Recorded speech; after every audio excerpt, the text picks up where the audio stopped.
Old English Literature. Detailed article. Introduction. It is generally considered that literature and social reality are indivisible and complementary to each other. Every culture often has a unique setup with diverse institutions and values functioning in reciprocation with a motive to accomplish and fulfill the desired ends. The nature of such institutions and values is dynamic, and so every social system frames the rules of working and behaving keeping in view the prevailing scenario and temporal demands. Literature tries to keep pace with such an altering reality in order to caution mankind, and thereby to prepare it for better living. This aspect of literature helps man to maintain a distinction and even surpass him from the rest of creation. The Greeks and the Romans laid the foundation of literature on solid footings by concentrating on the same concerns and challenges of existence in their classics. They have often served as models and inspiration for succeeding writers.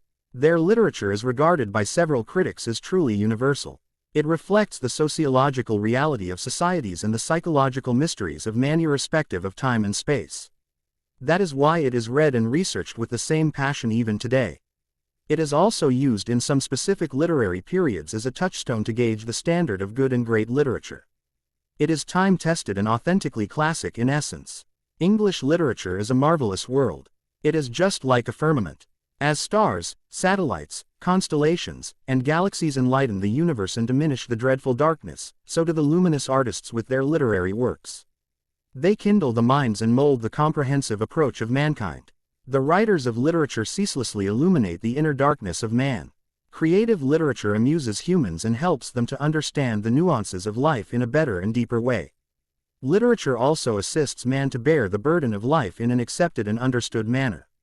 Regardless of language, culture, and country, literature can be universal in nature and significations. All literature underlines the fundamental values, practices, and principles of human existence. Basically, the needs of life everywhere in the world are the same. Literature being the product of the human mind and imagination conditioned by sociocultural circumstances, materializes the same from the perspective of collective consciousness and global significance. Moreover, as literature and life are interrelated and interdependent entities, the former may be defined as the idealized version of the latter. It is undoubtedly an artistic and aesthetic manifestation of life represented skillfully and beautifully. Therefore, the message of literary writing and its bearing on man and society is paramount and also permanent. Anglo-Saxon period, 450-1066, socio-political environment.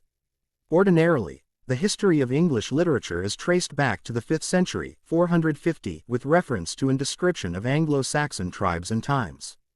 The English as a race is a composite of Celts, Teutons, and Gaels. Angles, Saxons, and Jutes are the German tribes settled in England in the early 5th century. Therefore, the literature of the time is dubbed after them as Anglo-Saxon literature. It is also called Old English literature due to its beginning there and the long time elapsed since the 5th century. The literature of the period is unintelligible not only to non-natives but also to the present-day Englishmen. That is why it is not taught or read widely except in certain universities in England. It is later on with the birth of Chaucer that the English literature begins to grow with proper English color and flavor both in terms of style and subject matter. There, onwards, it grows with rapid strides and gains new laurels at every step with the joining of each great writer and work on the literary scene. Angles, Saxons and Jutes, Germanic tribes, generally known as Anglo-Saxons, are the first English men and women, and their means of communication and literary compositions, whether oral or written, is known as Old English literature. After conquering and driving away the native British people in the remote regions of Wales and Scotland, these tribes split the whole territory among themselves. Angles settled down in the East Midland and set up their kingdom.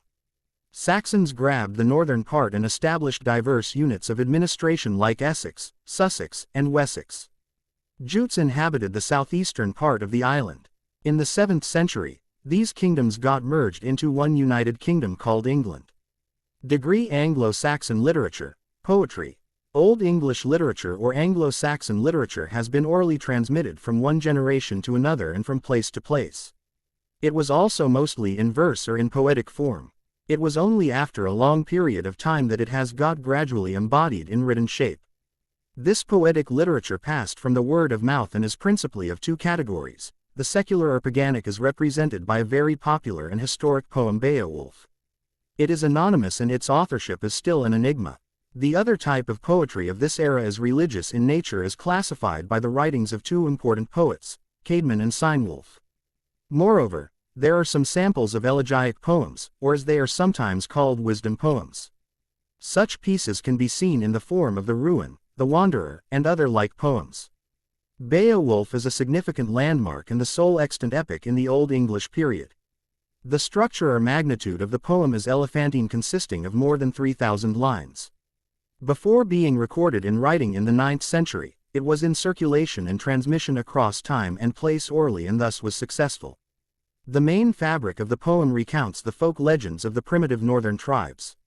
The king of Danes, Hrothgar, constructs a mead hall called Heorot, and it is looked upon as the most remarkable hall in the world. The king along with his thanes assembles in the hall every night to enjoy the feast and get amused with songs of gleeman or bard.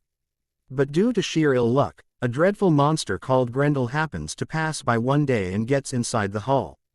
He slays 30 of the warriors in their sleep and carries away their dead bodies with the intention of consuming them in his cave situated under the sea. He keeps on visiting the mead hall, and its dwellers at first try to resist against the monster, but all in vain, as he is invincible. Thus, their kingly and comfortable life takes a catastrophic turn and is compelled to leave the place desolate and empty. When Beowulf, the hero, hears that Hrothgar, the close friend of his uncle, is in a helpless condition, he makes up his mind to save him. He comes along with his sturdy 14 soldiers and is warmly saluted by King Hrothgar, and they are presented with a royal feast. At night, as usual, Grendel arrives and kills one of Beowulf's men, and, thereafter, a fierce fight begins between Grendel and Beowulf. He maims one of his hands and Grendel hurried away to his lair to die his defeated death. The mother of Grendel, out of mad rage, attacks the Hrothgar's hall to avenge the killing of her son, and in the process snaps a companion of the king. Beowulf chases and murders her also in her dwelling. There he finds the corpse of Grendel, cuts off his head and presents the same to Hrothgar in his return as a symbol of victory. The king and his men feel extremely joyous and award Beowulf with multiple items before seeing him off.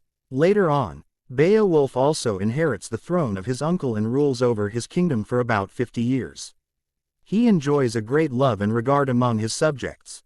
But unfortunately, a fire-spewing dragon living on a nearby mountain suddenly starts to create havoc in his kingdom on the pretext that its 300 years guarded gold cup is stolen by someone in the area.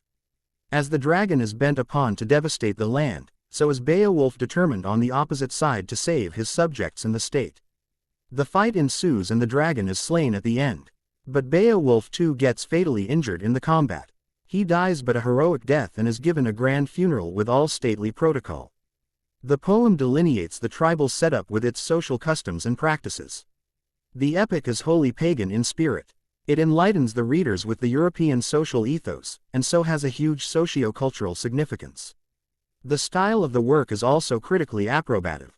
The use of strong stresses, the predominance of consonants, the use of alliterative meter, the preponderance of metaphors and meiosis, and balancing of line into two halves are all positively acclaimed components of the anonymous poem. Beowulf is unanimously considered a non-Christian epic despite possessing some religious elements.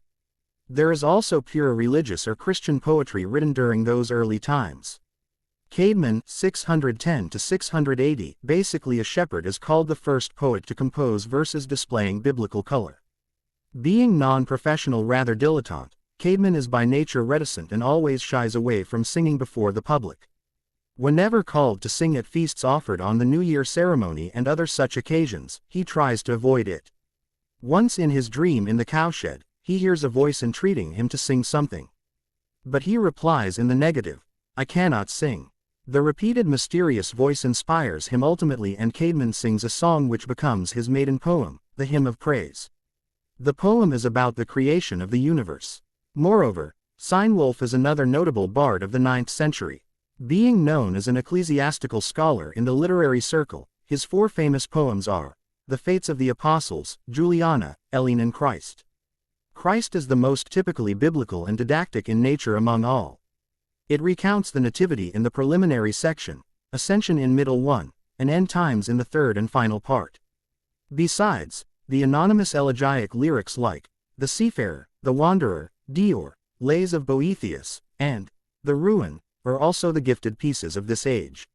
Thus, right from the very inception, English poets have shown motivation for all types of subject matter and have created diversity through the English language. The wide range of contents can be seen in the form of secular poems, moral and didactic versification, and compositions of purely religious themes. The same has been carried forward by subsequent writers. Prose in Old English literature.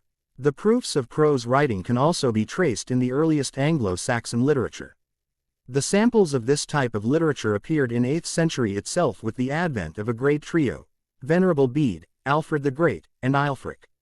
Venerable Bede, 673–735, is acclaimed as the first scholar and well-learned figure in English literature. He is very prolific and his works are numbered over 40.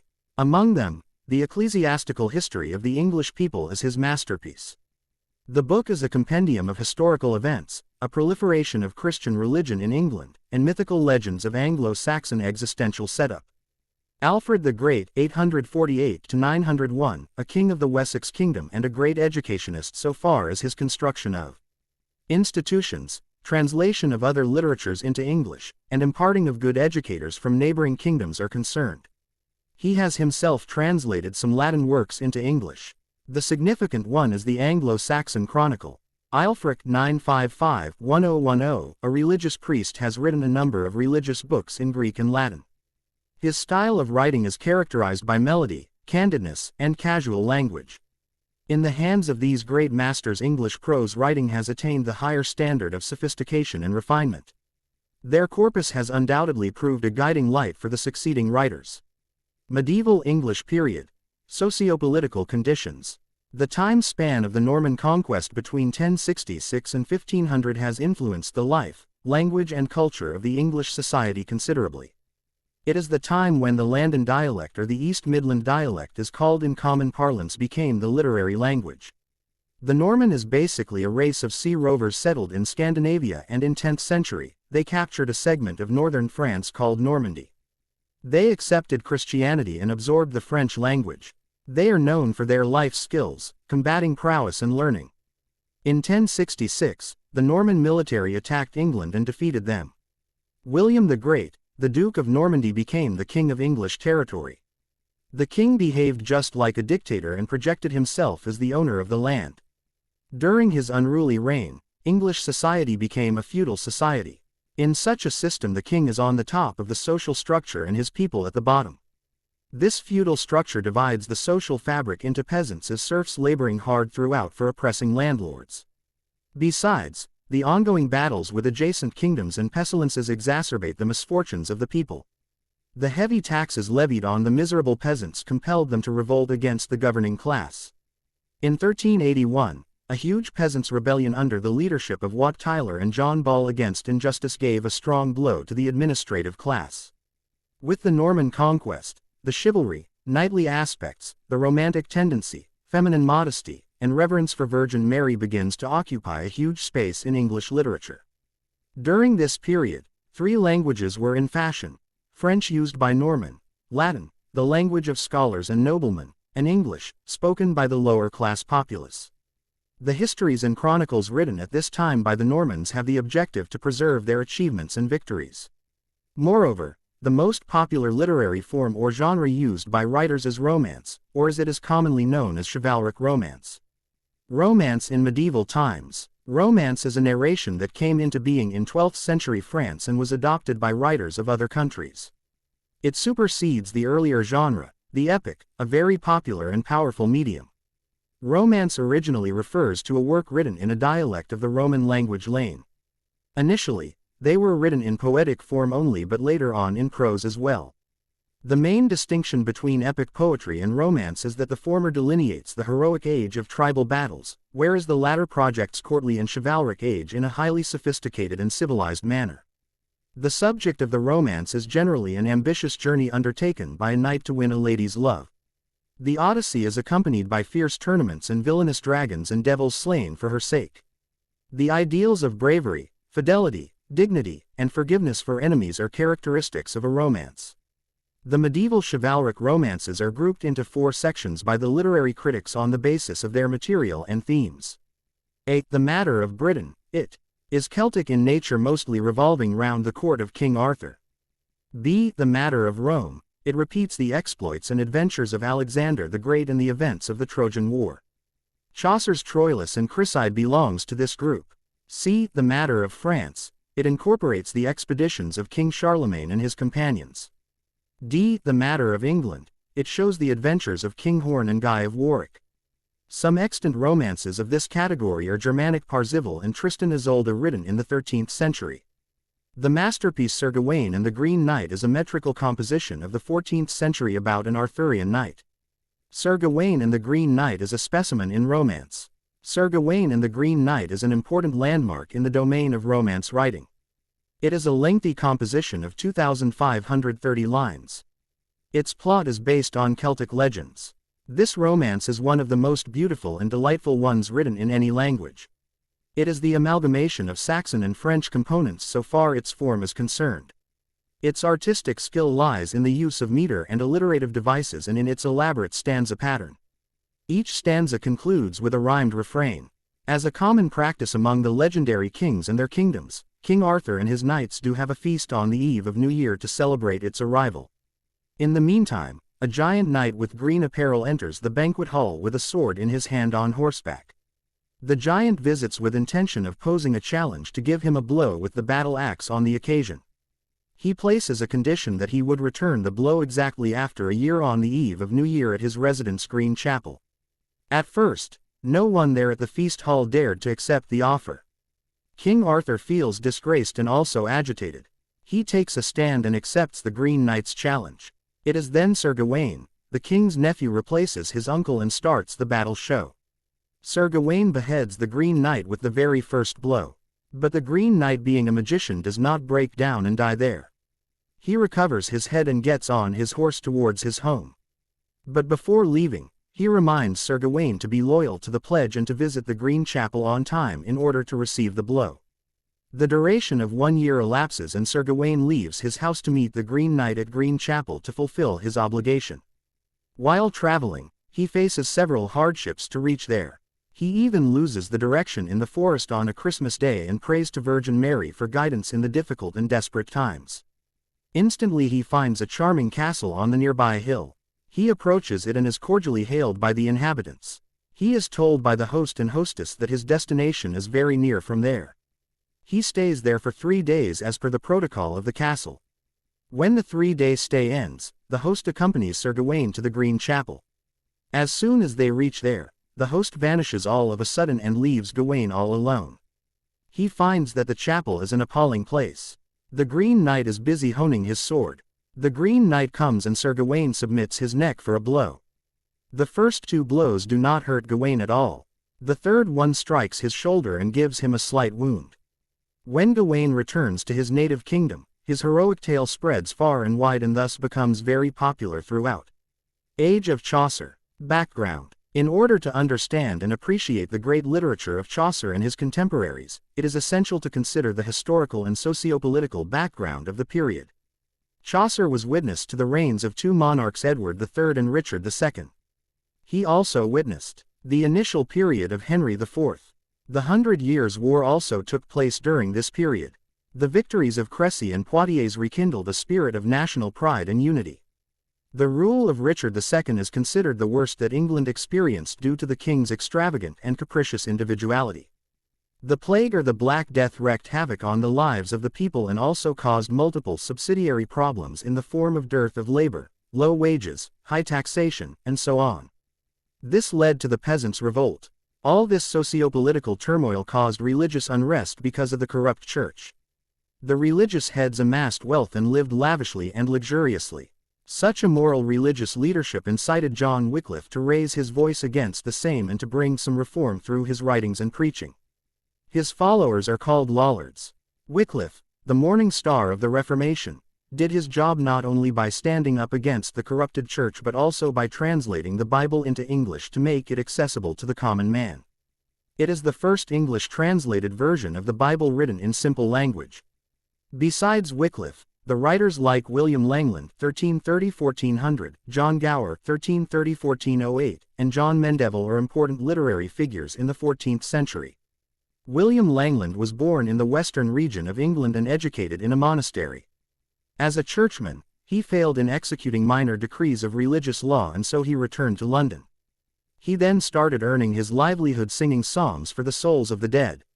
His masterpiece Piers Plowman is the last literary work written in Anglo-Saxon alliterative verse. Critics have highly appreciated the work for its subject matter. It is didactic in nature and is aimed at religious reform. Emanating from the idea of degenerated Christianity and low moral standard of life, the writer hits severely at the follies and vices of churchmen. Their avarice, sloth, and gluttony are blatantly exposed. The social and political inequality and injustice are satirized. The need for morality, purity, and innocence are emphasized to overcome the spiritual and social malaise.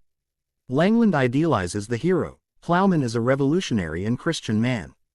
Christ identifies himself with the needy and destitute. The humble plowman also represents the lower-class people suffering due to the lavish and unethical lifestyle of the ruling class. Moreover, the poem is characterized by passion, vigor, intensity, and sincerity as it pleads for the common cause of the public. John Gower's relation with Geoffrey Chaucer is considered a faux friend one. They were contemporaries, so the rivalry is but natural. They also had love and regard for one another. Chaucer dedicated his famous work Troilus and Cressida to Gower. John Gower is a unique poet of his time who composed poetry in three influential languages: French, Latin, and English. The French Speculum Meditantis is a type of moral sermon reflecting decadence and degeneration. The Latin Vox Clamentis delineates Wat Tyler's rebellion of 1380 in a very realistic and striking manner, and his English Confessio Amendis is a very lengthy poem on the subject of love.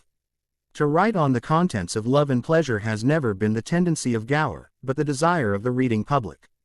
His real domains are subjects of morality and wisdom, but the priority of the common man was different. For thilke cause, if that ye read, I wald go the middle way, and write a boke between the twae, somewhat of lust, love, pleasure, somewhat of lore.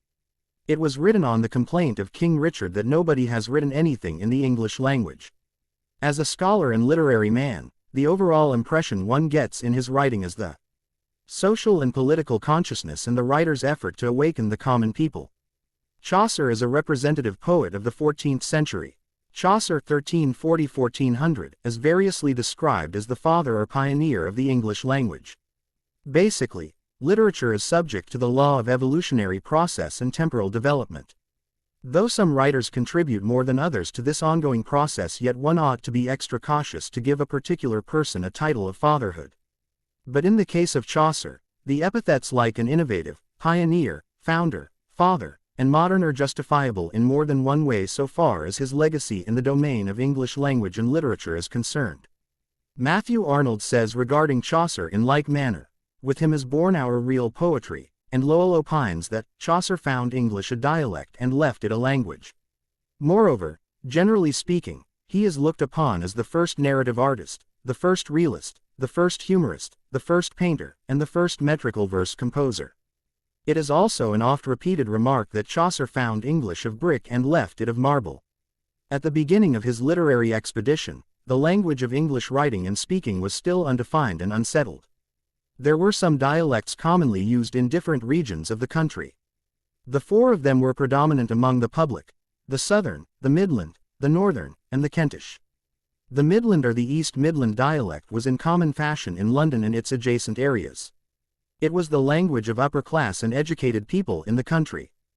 John Wycliffe has employed this dialect in the first-ever English successful translation of the Bible. John Gower has used the same variant in his well-known work Confession Amendis. Even in the masterpiece of the age Piers Plowman, William Langland has preferred it and used it in a combination of the Southern dialect. Finally, it is Chaucer who resolved the issue of national and standard literary language once for all by giving it a space in his works, and others followed him unquestionably. This is expressed very beautifully by John Spears, that all the great writers of England succeeding Chaucer are masters of the language of which he is, before them, the great master. Chaucer's literary life is generally divided into three segments. The first one of about 30 years incorporates his youth and early manhood. This portion is characterized by French influence, wherein he profusely translated French literary works into English. Among these translations, The Romance of the Rose, Roman de la Rose, is a very popular one. The second segment of his professional life is a span of some 15 years. It covers his active involvement as a diplomat and man of worldly affairs. This part of his life shows the overwhelming influence of Italian literature. The evidence of the same is Troilus and Chryside. The third and all-important part of his life is termed as the English period. It is the time when Chaucer produced his masterpiece, the Canterbury Tales. This is the work upon which his name and fame rests. The poem is a magnum opus not only of Chaucer but of all English literature so far as the time of its composition is concerned. Its literary merit, both in terms of language and substance it portrays, is highly weighted and looked upon for guidance. The Canterbury Tales is all-inclusive in mirroring the social and religious milieu of the 14th century. The Canterbury Tales is a collection of 24 poetic tales dealing with miscellaneous themes and affairs of life. This variety of individual, familial, social, political, religious, and economic matters are narrated in a very striking and realistic manner. The tales are told by characters having professional names and titles. Therefore, these tales manifest not only the reality of an individual character, but of the class their names signify. There are chivalric romances, body narratives, saints' lives, moral tales, animal tales, allegories, realistic tracts, and so on. The tales are recounted by the character pilgrims on their way from Southwark, London to the shrine of St. Thomas Becket at Canterbury. Chaucer creates a competition among tellers that the best storyteller would be awarded a free delicious supper by the host Harry Bailly. As already chalked out, that order of narrating the tales is to be determined by social hierarchy. So the host entreats the knight to kick-start first. He narrates a noble tale of two knights desperately in love with a nice-looking damsel. After listening to this wonderful account of the knight, the unlettered and drunken miller insists to go for it with a tale of lower-class characters: a carpenter, his wife, and her clerk lover. The pilgrim Reeve, coincidentally a carpenter by profession, is annoyed and irritated by the miller's tale. Therefore, the character Reeve in turn narrates a tale about a corrupt miller. Moreover, there are many tales which share the common ground and message for readers. The marriage group of tales, as it is sometimes called, includes tales by the wife of Bath, clerk, merchant, and franklin. These narrations present different dimensions of the husband-wife relationship. The wife of Bath is a 5-time wedded woman and also wishes for 1 or 2 more marriages. She has always dominated her husbands and houses through diverse tactics. Sometimes, she makes her husband jealous, and on certain occasions, she maintains this upper hand on the basis of the overage of her husband, as she is herself younger and more attractive. One husband is not easily dominated and so is treated disrespectfully. She also instigates him to beat her and then pretends to be dead. Through this mischievous device, she usurps all his possessions and property. Through her character sketch, Chaucer portrays the women of the middle class and satirizes the institution of marriage and the seemingly fascinating domestic life of his era. The tales of Meliby and Shipman are also patterned on gender politics in marriage life. Another thread of tales is that of religious, racial, and ethnic otherness. The Man of Law's tale deals with Muslim-Christian relations, and the tale of the Prioress projects Jewish-Christian link. In addition to this, the symbolic signification of female virginity is another preoccupation discerned in the Second Nun's Tale, the Prioress's Tale, and the Physician's Tale. These narrations are communicated in different literary forms, manifesting socio-cultural meanings with the help of parody, burlesque, satire, humor, and irony. Throughout the Canterbury Tales, the contemporary social behavior and etiquette are starkly demonstrated by the play of showing each other down in the race of telling tales. Chaucer creates an illusion that tales are being narrated spontaneously and in natural order without any imposition from outside. While analyzing the Canterbury Tales critically, one sees that Chaucer as a poet is spectacularly tolerant, fresh, humorous, and genial.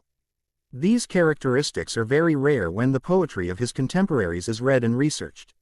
Although being fully aware of the moral bankruptcy, corruption, social disturbance, and political instability, Chaucer hardly appears angry and upset. He is not bitter, resentful, or harsh in his attitude and never laughs openly at the failings of mankind as it is done by his contemporaries Gower and Langland. Aldous Huxley states, "Where Langland cries aloud in anger threatening the world with hellfire, Chaucer looks on and smiles." This greatness and large-heartedness is later on shared by Shakespeare and the great Fielding across the genres and ages. All these salient features impart the Canterbury Tales a distinction of eternal significance and freshness that most succeeding writers hail him as their master and mentor in the craft of using language and writing literature. English literature in the 15th century. Background. 15th century in English literature is marked as blank and unproductive. There was social turmoil and unrest. Politically it was all chaos and instability everywhere. The War of the Roses between the House of Lancaster and the House of York broke out in 1455. In this dispute, Henry VII defeated and slayed Richard III at the Battle of Bosworth in 1485 and became the first Tudor monarch. The War of the Roses silenced the English poets and consequently, no good poetry was composed during this period. The field of poetry remained barren and unproductive, yet there was certain progress in popular literature in the form of ballads, folk songs, lyrics, and popular drama. Above all, in the domain of prose, this period witnessed the writing of the book Le Morte d'Arthur by Sir Thomas Malory. It shares certain aspects of a fictional novel in terms of structure and plot. Thomas Malory wrote it in prison while serving time for various offenses. The book has inspired numberless fictional works and movies, and its influence is still seen in present-day literature. Le Morte d'Arthur is a transitional work as it was written at a time when the feudal system fell apart. It was the time when the middle class rose and the soldiers fought battles with gunpowder. The chivalry was supplanted by a new aristocracy. The plot of the book recounts the mysterious birth of Arthur and his equally mysterious end. Arthur and his knights fight many battles with all victory and glory. The credit and honor goes to King Arthur alone. Towards the conclusion of the story, the favorable tide of Arthur's fortune is topsy-turvy as Lancelot, one of his knights, falls in love with Arthur's queen, Guinevere, and she reciprocates the same. The other knights also become disillusioned and discontented and deceive their king one after another.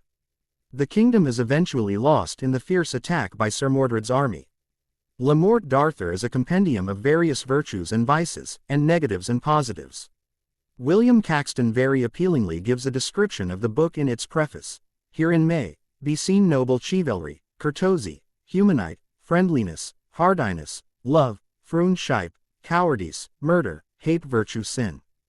Do after the good and love the evil, and it shall bring you to good fame and renown. It is a usual practice to include in the prose writing of this era the Paston letters. It is a compilation of letters that a middle-class family used to exchange and communicate from 1422 to 1509.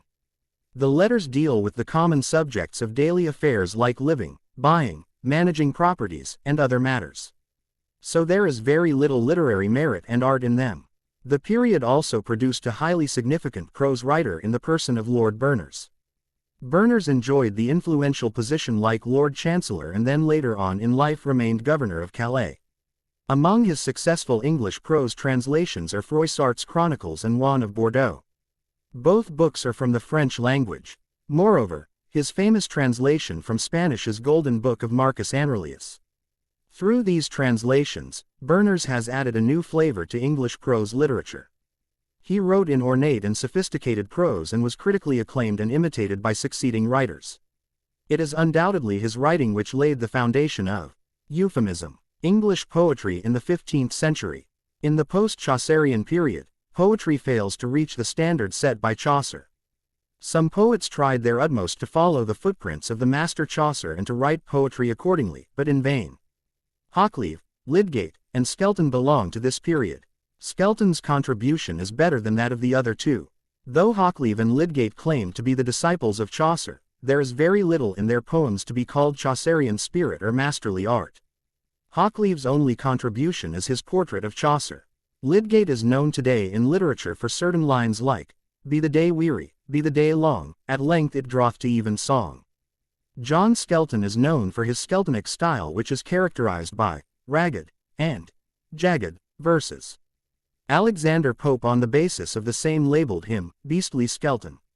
Overall his eccentricity is considered his only originality and novel contribution. He defines his poetry in like manner. Though my rhyme be ragged, tattered and jagged, rudely rain-beaten, rusty and moth-eaten, if ye take well therewith, it hath in it some pith. Skelton chose to be satiric. His important works are Colin Clout and Why Come Ye Not to Court.